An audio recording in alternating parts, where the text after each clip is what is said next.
Hello friends, स्वागत है आप सभी का आपके अपने यूट्यूब चैनल तरुण स्टडी क्लासेस पर। आज जो कि हम ये 1000 प्रश्न का जो संग्रह चल रहा है लुसेंट का, उसका ये तीसरा पार्ट है। और इससे पहले देखें कि 2 पार्ट आप लोगों ने देख चुके हैं। अगर आप नहीं देखे हैं तो उस वीडियो को आप लोग देख लीजिएगा। उसका लिंक आपको वीडियो के डिस्क्रिप्शन में मिल जाएगा, या फिर आप प्ले लिस्ट में जाकर और उन सारी वीडियो को बहुत आसानी तरीके से वहाँ से देख सकते हैं। तो आप प्ले लिस्ट में जाकर देख लीजिएगा उस वीडियो को। चलिए शुरू करते हैं आज के इस वीडियो को। और यहाँ पर सभी क्वेश्चन के एक्स्ट्रा फैक्ट के साथ हम बताएंगे, जो आपके सभी एग्जामों के लिए बहुत ही ज़्यादा इंपॉर्टेंट होगा अगर आप किसी भी सरकारी एग्जाम की तैयारी कर रहे हैं तो इस वीडियो को अंत तक देखिएगा और उन दोनों पार्टों को भी आप लोग जाकर देख लीजिएगा। सभी क्वेश्चन इंपॉर्टेंट है और ये क्वेश्चन आपके लुसेंट बुक के जितने भी इंपॉर्टेंट क्वेश्चन हैं कि जो एग्जाम के लिए पूछ जाते हैं, उन सभी क्वेश्चन को हम कुछ वीडियो में कवर किए हैं और इस वीडियो में भी कवर करेंगे ऐसे ही क्वेश्चन को। चलिए शुरू करते हैं। इससे पहले एक छोटा सा रिक्वेस्ट है कि आप लोगों ने अगर अभी तक वीडियो को लाइक नहीं किया है तो वीडियो को लाइक करिएगा और अपने सभी दोस्तों में शेयर भी कर दीजिएगा। पहला क्वेश्चन जो कि यानी कि क्वेश्चन नंबर 101 जो कि आपके सामने यहाँ पर स्क्रीन पर दिखाई दे रहा है कि हरियाणा का क्षेत्रफल कितना वर्ग किलोमीटर है। तो याद रखिएगा हरियाणा का जो क्षेत्रफल है वो कितना है, तो वो 44,212 वर्ग किलोमीटर है। और बात आई है हरियाणा राज्य की, तो चलिए हरियाणा राज्य से थोड़ा जो कि एक्स्ट्रा डिटेल हम जान लेते हैं। इसकी स्थापना कब हुई थी। तो याद रखिएगा हरियाणा राज्य की स्थापना कब हुई थी। इसकी स्थापना जो कि 1 नवंबर को हुई थी, 1 नवंबर 1966। याद रखिएगा 1 नवंबर 1966 को हुई थी हरियाणा राज्य की स्थापना। और पंजाब से विभाजित होकर जो कि अलग राज्य बना था। और ये चंडीगढ़ के जो कि संयुक्त होने के कारण पंजाब और हरियाणा इन दोनों की राजधानी जो कि चंडीगढ़ को याद किया गया। पंजाब और हरियाणा इन दोनों की राजधानी जो कि चंडीगढ़ को बनाया गया। याद रखिएगा चंडीगढ़ को जो कि इन दोनों की राजधानी बनाया गया था, इसी कारण से क्योंकि दोनों ये जो संबंधित है। चलिए अगला यहाँ पर देखते नेक्स्ट क्वेश्चन, यहाँ पर क्वेश्चन नंबर 102 कि हरियाणा के पहले मुख्यमंत्री कौन थे। तो याद रखिएगा हरियाणा के पहले मुख्यमंत्री कौन थे, तो ये पंडित भगवत दयाल शर्मा जो कि हरियाणा राज्य के पहले मुख्यमंत्री थे। याद रखिएगा। चलिए अगला यहाँ पर देखिए क्वेश्चन नंबर 103 यहाँ पर कि किस देश की जो कि स्थलीय सीमा सर्वाधिक देशों के साथ जो कि लगती है। तो याद रखिए स्थलीय सीमा किस देश की ऐसी है जो कि सर्वाधिक देशों के साथ लगती है, तो वो चीन हो जाएगा। ये 13 देश, याद रखिए 13 देशों के साथ चीन की सीमा लगती है। इसकी सीमा को क्या कहते हैं, इसको मैकमोहन रेखा, भारत और चीन के बीच जो सीमा रेखा है उससे क्या कहते हैं, तो मैकमोहन रेखा के नाम से जानते हैं। याद रखिएगा। चलिए आगे यहाँ पर देखिए क्वेश्चन नंबर 104 यहाँ पर कि बैरोमीटर के पठन में तेजी से गिरावट जो कि किस बात का सूचक होता है। बैरोमीटर के पठन में जो कि अचानक अगर गिरावट आ जाता है तो वो आंधी और तूफान का सूचक होता है। याद रखिएगा यानी कि उससे पता चलता है कि आंधी और तूफान आने वाला है। चलिए अगला यहाँ पर देखिए क्वेश्चन नंबर 105 यहाँ पर कि भारतीय मरुस्थल का क्या नाम है। तो याद रखिए भारतीय मरुस्थल का क्या नाम है, तो थार मरुस्थल जो कहाँ पर स्थित है, तो याद रखिएगा कि राजस्थान राज्य में स्थित थार मरुस्थल। याद रखिएगा। चलिए अगला यहाँ पर देखिए क्वेश्चन नंबर 106 यहाँ पर कि काजीरंगा राष्ट्रीय अभ्यारण्य किस राज्य में है। तो याद रखिएगा काजीरंगा राष्ट्रीय अभ्यारण्य किस राज्य में है, कि ये असम राज्य में स्थित है। और याद रखिएगा कि एक सींग वाले गेंडे के लिए जो कि सबसे ज़्यादा प्रसिद्ध है काजीरंगा राष्ट्रीय उद्यान। याद रखिएगा। चलिए अगला यहाँ पर क्वेश्चन नंबर 107 यहाँ पर कि पृथ्वी अपनी धुरी पर जो कि किस दिशा में घूमती है। तो याद रखिए पृथ्वी अपनी धुरी पर जो किस दिशा में घूमती है, तो ये पश्चिम से पूर्व की ओर घूमती है। ये सभी क्वेश्चन इंपॉर्टेंट है, याद रखिएगा। चलिए अगला यहाँ पर क्वेश्चन नंबर 108 यहाँ पर कि उज्जैन जो कि यहाँ पर एक तीर्थस्थल है, उज्जैन किस नदी के किनारे स्थित है, यानी कि बसा हुआ है। तो याद रखिएगा उज्जैन जो बसा है वो शिप्रा नदी के किनारे स्थित। याद रखिएगा शिप्रा नदी के किनारे स्थित है। और ये कहाँ पर है, यानी कि किस राज्य में स्थित है, तो याद रखिएगा ये शिप्रा नदी के किनारे स्थित है। और ये कहाँ पर है, MP यानी कि मध्य प्रदेश में स्थित है। देखिएगा ये मध्य प्रदेश राज्य में स्थित है। ये भी याद रखिए काफ़ी ज़्यादा इंपॉर्टेंट है, कई बार आपसे एग्जाम में पूछ लिया जाता है। और अगर बात करें MP की, तो याद रखिएगा यहाँ पर इसके अगर बात करें कि इस उज्जैन की अगर बात करें, ये जो कि विक्रमादित्य की राजधानी, प्राचीन काल में ये विक्रमादित्य की राजधानी थी। याद रखिएगा। चलिए अगला यहाँ पर देखिए क्वेश्चन नंबर 109 यहाँ पर कि निम्न में से कौन सी धातु जो कि बिजली की सबसे अधिक सुचालक होती है। तो याद रखिए बिजली की जो सबसे अधिक सबसे अच्छा चालक होती है तो वो चांदी होती है। याद रखिएगा वो चांदी होती है। लेकिन अगर आपसे एग्जाम में पूछे कि इसका सबसे ज़्यादा जो कि विद्युत के तार में सबसे ज़्यादा उपयोग किसका किया जाता है, तो वो तांबा एंड कॉपर का किया जाता है। वो तांबा का प्रयोग किया जाता है। क्यों किया जाता है तांबा का प्रयोग, क्योंकि देखिए चांदी काफ़ी ज़्यादा महंगा होता है, जिस वजह से जो कि तांबा का प्रयोग किया जाता है, क्योंकि ये सस्ता होता है। याद रखिएगा। चलिए अगला यहाँ पर देखते हैं क्वेश्चन नंबर 110 यहाँ पर कि गोबर गैस में जो कि मुख्य रूप से पाया जाने वाला, तो यानी गोबर गैस में जो कि मुख्य रूप से क्या पाया जाता है। याद रखिएगा मीथेन जो कि पाया जाता है, मीथेन गैस में पाया जाता है। और इसका सूत्र क्या होता है, तो वो CH4। या तो याद रखिएगा कि CH4 जो कि मीथेन का सूत्र होता है। याद रखिएगा ये क्वेश्चन भी इंपॉर्टेंट है।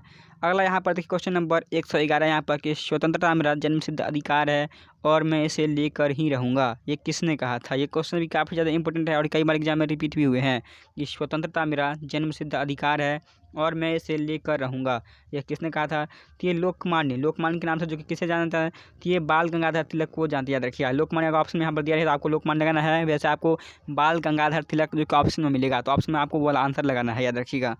चलिए अगला यहाँ पर देखिए क्वेश्चन नंबर 112 यहाँ पर कि राज्यसभा के सदस्यों का चुनाव कितनी अवधि के लिए किया जाता है। तो याद रखिएगा राज्यसभा का जो सदस्य होता है वह 6 वर्ष के लिए चुने जाते हैं, याद रखिएगा। और राज्यसभा का सदस्य बनने के लिए उसकी आयु कितनी होनी चाहिए, तो राज्यसभा का सदस्य बनने के लिए 30 वर्ष मिनिमम आयु यानी कि एज चाहिए। और अगर बात करें लोकसभा का, तो लोकसभा का कार्यकाल जो होता है वो होता है कितना, तो 5 वर्ष, याद रखिए। लोकसभा का कार्यकाल 5 वर्ष होता है और इसके जो कि न्यूनतम आयु कितनी होनी चाहिए, सदस्य बनने के लिए इसकी न्यूनतम जो कि आयु सीमा है तो वो 25 वर्ष, याद रखिएगा। लोकसभा के लिए 25 वर्ष और राज्यसभा के लिए 30 वर्ष, याद रखिएगा, काफ़ी इंपॉर्टेंट है।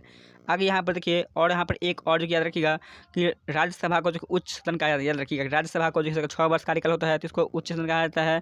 और बात करें लोकसभा की, याद रखिएगा लोकसभा का जो कार्यकाल 5 वर्ष होता है और इसे जो कि निम्न सदन कहा जाता है, याद रखिएगा कि इसे निम्न सदन कहा जाता है और राज्यसभा को उच्च सदन, ये भी याद रखिएगा। अगला यहाँ पर क्वेश्चन नंबर 113 यहाँ पर कि हिंदी भाषा की लिपि कौन सी है। तो याद रखिएगा हिंदी भाषा की लिपि यानी कौन सी लिपि में हिंदी भाषा लिखी जाती है, तो देवनागरी लिपि में लिखी जाती है हिंदी भाषा, याद रखिएगा। अगला यहाँ पर देखिए क्वेश्चन नंबर 114 यहाँ पर कि हमारी आकाशगंगा का नाम क्या है। तो याद रखिएगा हमारी आकाशगंगा का नाम क्या है, तो वो दुग्ध मेखला या फिर अब कभी कभी ऑप्शन आपको मिल्की वे मिलेगा, इसलिए हम यहाँ पर दोनों ऐड कर दिए, याद रखिएगा कि दूध मेखला या फिर मिल्की, ये जो ऑप्शन आपको मिले वो आपको आंसर लगाना अगर ये क्वेश्चन एग्जाम में आई तो। चलिए अगला यहाँ पर देखिए क्वेश्चन नंबर 115 यहाँ पर हिंदी भाषा का पहला जो कि समाचार पत्र कौन सा था। तो याद रखिएगा हिंदी भाषा का पहला जो समाचार पत्र था तो ये उदंत मारतंड था, याद रखिएगा उदंत मारतंड जो कि हिंदी भाषा का पहला समाचार पत्र था। और इसका प्रकाशन कब हुआ था, तो याद रखिएगा इसका प्रकाशन जो हुआ था वो 30 मई 1826 को, याद रखिएगा 30 मई 1826 ईस्वी को जो इसका प्रकाशन हुआ था। और ये कहाँ पर हुआ था, तो ये कोलकाता में इसका प्रकाशन हुआ था, याद रखिएगा। और ये जो कि ये साप्ताहिक समाचार पत्र था, याद रखिएगा ये एक प्रकार से जो कि साप्ताहिक समाचार पत्र था।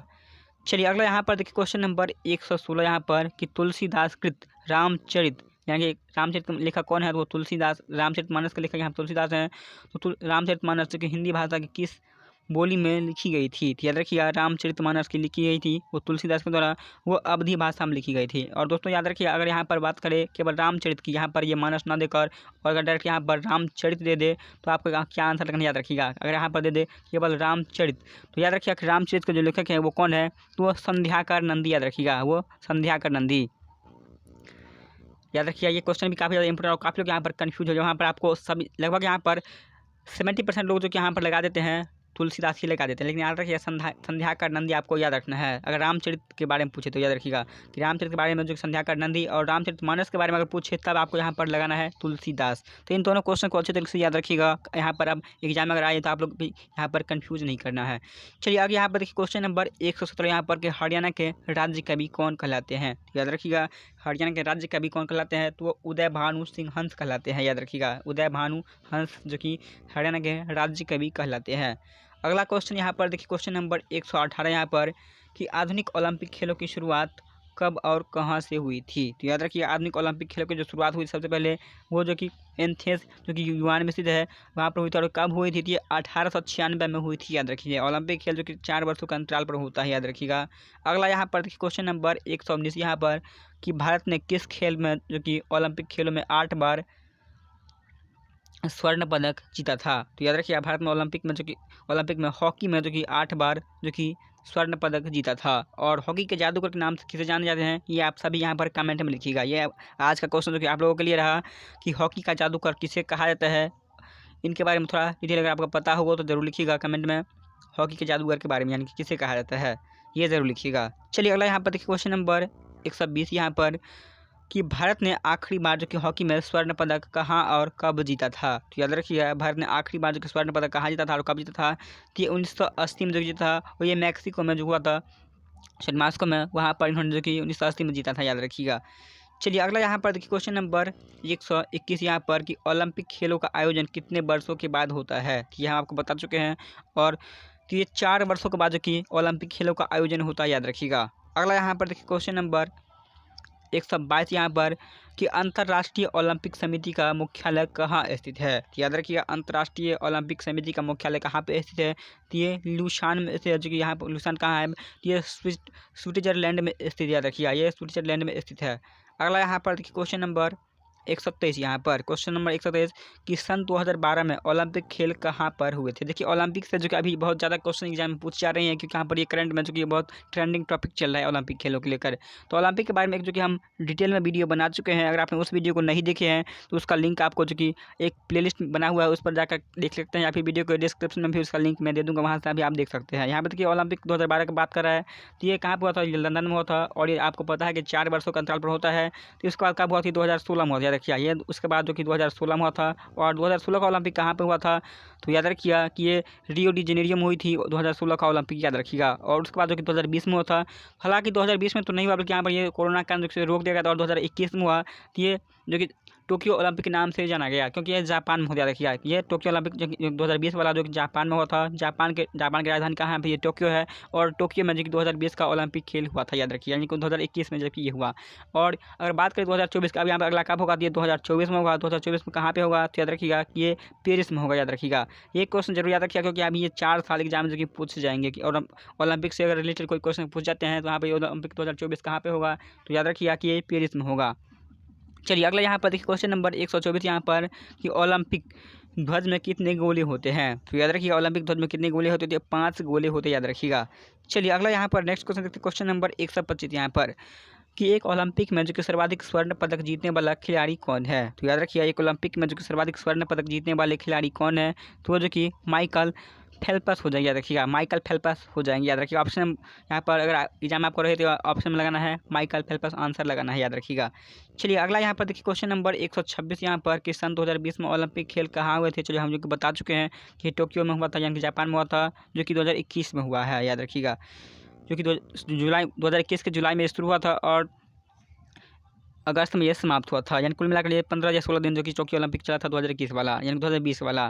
तो टोक्यो ओलंपिक से रिलेटेड जो वीडियो हमारा उस वीडियो को जरूर से जरूर देख लीजिएगा, एग्जाम के लिए काफ़ी ज़्यादा इंपॉर्टेंट होगा। अगर यहाँ पर क्वेश्चन नंबर 127 यहाँ पर कि सन 2012 में ओलंपिक खेल में की कांस्य पदक जीतने वाली साइना नेहवाल का संबंध किस खेल से है, यानी 2012 में जिन्होंने कांस्य पदक जीता था तो उनका संबंध किस खेल से साइना नेहवाल का। तो याद रखिए ये बैडमिंटन की जो कि प्रसिद्ध खिलाड़ी थी, याद रखिएगा ये बैडमिंटन की खिलाड़ी थी। अगला यहाँ पर देखिए क्वेश्चन नंबर 128 यहाँ पर कि भारत ने ओलंपिक खेलों में पहली बार किस वर्ष भाग लिया था। तो याद रखिए ओलंपिक में जो कि भारत ने सबसे प्रथम कब भाग लिया था, तो ये 1900 में भारत ने सर्वप्रथम भाग लिया था, याद रखिएगा। अगला यहाँ पर देखिए क्वेश्चन नंबर 129 यहाँ पर कि ओलंपिक खेलों में पदक जीतने वाली पहली भारतीय महिला खिलाड़ी कौन थी। याद रखिए ओलंपिक खेलों में जो कि जीतने वाली पहली भारतीय महिला कौन थी, तो वो वर्णम मल्लेश्वरी, याद रखिएगा सॉरी कर्णम मल्लेश्वरी हो जाएंगे, याद रखिएगा। ये ऑप्शन जो यहाँ पर राइट आंसर आ जाएगा। आगे यहाँ पर देखिए क्वेश्चन नंबर 130 यहाँ पर कि बैक टू द वेद, यानी कि वेदों की ओर लौटो का नारा किसने दिया था। तो याद रखिएगा कि महर्षि दयानंद सरस्वती के द्वारा ये नारा दिया गया था, याद रखिएगा। एग्जाम में आपको यहाँ पर ऑप्शन में जो कि दयानंद सरस्वती मिलेगा, तो यार आंसर लगाना यही वाला। चलिए अगला यहाँ पर देखिए क्वेश्चन नंबर 131 यहाँ पर कि प्रसिद्ध झंडा गीत झंडा ऊंचा रहे हमारा की रचना किसने की थी। ये क्वेश्चन काफ़ी ज़्यादा इंपॉर्टेंट है और आप सभी लोगों को लगभग पता भी होगा, और अगर नहीं पता होगा तो आप इसके बारे में थोड़ा डिटेल में जान लीजिएगा कि ये प्रसिद्ध झंडा गीत जो कि झंडा ऊंचा, इसका जो कि टाइटल क्या होता है, विजय विश्व तिरंगा प्यारा ऊंचा झंडा रहे हमारा, इस तरीके से गीत जो कि शुरू होता है। और इस गीत के रचनाकार कौन है, याद रखिएगा कि श्यामलाल गुप्त पार्षद, जो कि इनके द्वारा ये गीत रचना किया गया था। और सबसे पहले यानी कि सर्वप्रथम इसका कब गाया गया था, तो याद रखिएगा इसको जो गाया गया था वो 19 फरवरी 1938 को गाया, याद रखिएगा 19 फरवरी 1938 को जो कि सर्वप्रथम इसे गाया गया था। ये भी याद रखिएगा, काफ़ी ज़्यादा इंपॉर्टेंट है, हो सकता है आपके एग्जाम में पूछ दे कि सर्वप्रथम झंडा गीत जो कि कब प्रदर्शित किया गया था। याद रखिएगा 19 फरवरी 1938 को। चलिए अगला यहाँ पर देखिए क्वेश्चन नंबर 132 यहाँ पर कि पशुओं में जो कि मिल्क फीवर बीमारी किसकी कमी के कारण होता है। तो याद रखिए पशुओं में जो कि मिल्क फीवर की बीमारी होती है वो किसकी कमी के कारण होती है, तो वो कैल्शियम की कमी के कारण होती है, याद रखिएगा। अगला यहाँ पर देखिए क्वेश्चन नंबर 133 यहाँ पर कि मानव शरीर के किस अंग द्वारा यूरिया को रक्त में फिल्टर किया जाता है। तो याद रखिए मानव शरीर के किस अंग द्वारा जो कि यूरिया को रक्त में फिल्टर किया अलग किया जाता है, तो वो गुर्दे द्वारा, यानी कि जिसको इंग्लिश में किडनी बोलते हैं, याद रखिए हिंदी में इसको गुर्दे बोलते हैं और इंग्लिश में किडनी बोलते हैं। तो वो किडनी की द्वारा जिसको फिल्टर किया जाता है, याद रखिएगा, यानी कि साफ किया जाता है। अगला यहाँ पर देखिए क्वेश्चन नंबर 134 यहाँ पर कि किस एकमात्र भारतीय को जो कि अर्थशास्त्र में नोबेल पुरस्कार मिला है। तो याद रखिए वो कौन थे भारतीय जिनको अर्थशास्त्र में नोबेल पुरस्कार मिला था। तो ये प्रोफेसर अमर्त्य सेन थे। याद रखिए अमर्त्य सेन थे और उनको कब दिया गया था। तो याद रखिए कि इनको जो कि दिया गया था वो 1998 में दिया गया था। याद रखिए 1998 में इसको जो कि अर्थशास्त्र के क्षेत्र में नोबेल पुरस्कार से सम्मानित किया गया था। याद रखिएगा। अगला यहाँ पर देखिए क्वेश्चन नंबर 135 यहाँ पर कि भारत रत्न उस्ताद बिस्मिल्लाह खां किस वाद्य यंत्र से के वादन से विख्यात हैं। याद रखिए उस्ताद बिस्मिल्लाह को भी जो कि यहाँ पर भारत रत्न से सम्मानित किया गया था और इनको शहनाई वादन के लिए जो कि सम्मानित किया गया था। याद रखिए एक शहनाई वादक थे। अगला यहाँ पर देखिए क्वेश्चन नंबर 136 यहाँ पर कि भारत के अंतिम गवर्नर जनरल कौन थे। तो याद रखिए भारत के अंतिम गवर्नर जनरल कौन थे। तो वो सी राजगोपालाचारी थे। याद रखिए सी राजगोपालाचारी चक्रवर्ती राजगोपालाचारी के नाम से इनको जानते हैं। याद रखिएगा। चलिए आगे यहाँ पर देखिए क्वेश्चन नंबर 137 यहाँ पर कि भिलाई इस्पात संयंत्र का निर्माण किस देश के सहयोग से किया गया था। तो याद रखिए भिलाई इस्पात संयंत्र का निर्माण किस देश के सहयोग से किया गया था। तो ये रूस के सहयोग से किया गया था। याद रखिएगा काफ़ी इंपॉर्टेंट है। अगला यहाँ पर देखिए क्वेश्चन नंबर 138 यहाँ पर कि उत्तरी ध्रुव में जो कि भारत के अनुसंधान केंद्र का नाम क्या है। तो याद रखिए उत्तरी ध्रुव में जो कि भारत के अनुसंधान केंद्र का क्या नाम है। तो वो हिमाद्री नाम है। याद रखिए हिमाद्री के नाम से जानते हैं इस केंद्र को। याद रखिएगा। अगला यहाँ पर क्वेश्चन नंबर 139 यहाँ पर कि विश्व में जो कि माउंट एवरेस्ट पर चढ़ने वाली प्रथम महिला कौन थी। तो याद रखिएगा विश्व में जो कि माउंट एवरेस्ट पर चढ़ने वाली प्रथम महिला कौन थी। तो वो महिला जो थी वो कौन थी। तो वो जापान की जुनको तबाई थी जो कि यहाँ पर सर्वप्रथम विश्व में माउंट एवरेस्ट पर चढ़ने वाली प्रथम महिला बन गई थी। और ये कब चढ़ी थी। याद रखिएगा ये 1975 में जो कि माउंट एवरेस्ट पर चढ़ी थी। याद रखिएगा 1975 में। कहा तो 1975 में अगर एग्जाम पूछे तो आपको 1975 लगाना है। और इस समय इनका एज क्या था। याद रखिएगा ये 35 वर्ष के थे। याद रखिएगा ये 35 वर्ष के थे। और माउंट एवरेस्ट पर चढ़ने के यानी वहाँ से आने के बाद जो कि इनको सम्मानित भी किया गया था। याद रखिएगा जापान की सरकार द्वारा इनको सम्मानित भी किया गया था। याद रखिएगा। चलिए अगला यहाँ पर क्वेश्चन नंबर 140 यहाँ पर कि पीलिया किस अंग का रोग है। तो याद रखिए पीलिया जो रोग है वो यकृत का रोग है जिसको इंग्लिश में लीवर बोलते हैं। याद रखिए इसको लीवर इंग्लिश में बोलते हैं। अगला यहाँ पर देखिए क्वेश्चन नंबर 141 यहाँ पर कि द्रव्य जो कि सभी दशाओं में समान दाब पारित करता है यह कथन किस नियम से संबंधित है। तो याद रखिए द्रव्य जो कि सभी दिशाओं में समान दाब पारित करता है यह कथन किससे संबंधित है। तो ये पास्कल के नियम से संबंधित है। आप लोग एक बार कमेंट में मुझे ये जरूर बताइएगा कि मेरे द्वारा पढ़ाया गया ये वीडियो आपको यानी क्वेश्चन सभी इंपॉर्टेंट लगता है या फिर नहीं लगता है और कितना इसमें पहले से आपको पता होता है। ये कमेंट में ज़रूर से ज़रूर लिखिएगा। चलिए अगला यहाँ पर देखिए क्वेश्चन नंबर 142 यहाँ पर कि क्लोरोफिल का खनिज घटक क्या होता है। तो याद रखिएगा क्लोरोफिल का खनिज घटक क्या होता है। तो ये मैग्नीशियम होता है। याद रखिएगा। अगला यहाँ पर क्वेश्चन नंबर 143 यहाँ पर कि एलपीजी गैस में क्या होता है। तो याद रखिएगा एलपीजी गैस में क्या होता है। तो ब्यूटेन जो कि होता है एलपीजी गैस में। याद रखिएगा। और आप सभी एलपीजी का फुल फॉर्म क्या होता है कमेंट में लिखिएगा कि एलपीजी का फुल फॉर्म क्या होता है। अगर आप नहीं पता होगा तो हम जो कि अगले वीडियो में कमेंट जरूर बताएंगे इस क्वेश्चन को। चलिए अगला यहाँ पर देखिए क्वेश्चन नंबर 144 यहाँ पर कि किसने जो कि सर्वप्रथम अशोक के अभिलेखों को पढ़ा था। तो याद रखिए अशोक के अभिलेखों को सर्वप्रथम किसने पढ़ा था। तो वो जेम्स प्रिंसेप के द्वारा पढ़ा गया था। याद रखिएगा जेम्स प्रिंसेप के द्वारा पढ़ा गया था अशोक के अभिलेख को। अगला यहाँ पर देखिए क्वेश्चन नंबर 145 यहाँ पर कि बौद्ध धर्म भिक्षु के प्रभाव में यहाँ पर किस बौद्ध भिक्षु के प्रभाव में अशोक ने जो कि बौद्ध धर्म ग्रहण किया था। याद रखिएगा वो कौन से बौद्ध भिक्षु थे जिनके प्रभाव में आकर अशोक ने बौद्ध धर्म ग्रहण किया था। कि उपगुप्त से प्रभावित होकर जो कि अशोक ने बौद्ध धर्म को ग्रहण किया था। याद रखिएगा। अगला यहाँ पर क्वेश्चन नंबर 146 यहाँ पर कि कौन सा मुगल बादशाह अशिक्षित था यानी कि वो जो कि निरक्षर शासक था। तो याद रखिए अकबर जो कि एक निरक्षर शासक थे। याद रखिएगा। अगला यहाँ पर देखिए क्वेश्चन नंबर 147 यहाँ पर कि अमृतसर की स्थापना किसने की थी। तो याद रखिए अमृतसर की स्थापना किसने की थी। तो ये गुरु रामदास के द्वारा किया गया था। याद रखिएगा क्वेश्चन काफ़ी ज़्यादा इंपॉर्टेंट है। अगला यहाँ पर क्वेश्चन नंबर 148 यहाँ पर कि गदर पार्टी का संस्थापक कौन था। तो याद रखिए गदर पार्टी की स्थापना किसके द्वारा किया गया था। तो ये लाला हरदयाल के द्वारा किया गया था। और कब किया गया था ये क्वेश्चन भी एग्जाम में कई बार जो कि पूछा गया है कि गदर पार्टी की स्थापना कब हुआ था और कहाँ पर हुआ था। तो याद रखिएगा कि सैन फ्रांसिस्को में इसका स्थापना हुआ था। गदर पार्टी की स्थापना सैन फ्रांसिस्को में हुआ था। और ये कब हुआ था। तो याद रखिएगा कि ये 15 जुलाई याद रखिएगा कि ये 15 जुलाई को हुआ था। 15 जुलाई 1913 को। याद रखिएगा कि ये 15 जुलाई 1913 ईस्वी को जो इसकी स्थापना हुई थी। याद रखिएगा काफ़ी ज़्यादा इंपॉर्टेंट ये क्वेश्चन भी। अगला यहाँ पर देखिए क्वेश्चन नंबर 149 यहाँ पर कि सिख इतिहास में जो कि लंगर प्रथा किसने शुरू की थी। तो याद रखिए सिख इतिहास में लंगर प्रथा किसने शुरू की थी। तो ये गुरु अंगद देव के द्वारा शुरू किया गया था। याद रखिएगा।